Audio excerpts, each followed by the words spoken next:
This is the United States Man-Portable Air Defense System, the FIM-92 Stinger. During the Cold War, the United States needed to replace the FIM-43 Red-Eye, and they were planning to replace it with the FIM-43 Red-Eye II, which ended up getting the name the Stinger.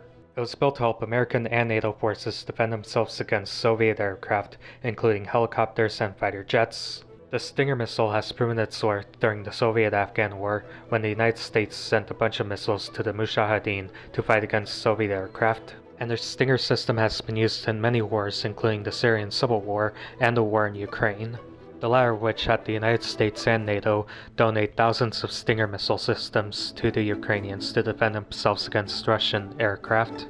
Although the problem with that is that the company Raytheon has stopped making the Stinger missile systems a couple of years ago, and plans on rebuilding its production lines to rebuild Stinger missiles. So Raytheon hired its old engineers to rebuild the Stinger missile system, only to realize that some of the parts that they need aren't in production.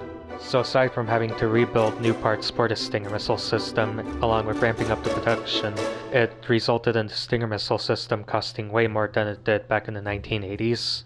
But regardless of that, Raytheon is planning to pursue the Stinger missile system in order to replenish the supplies of the US and NATO, especially when the Stinger missile system can be equipped to NATO vehicles like the Apache attack helicopter, the M-SHORAD Stryker system, and the Avenger Humvee.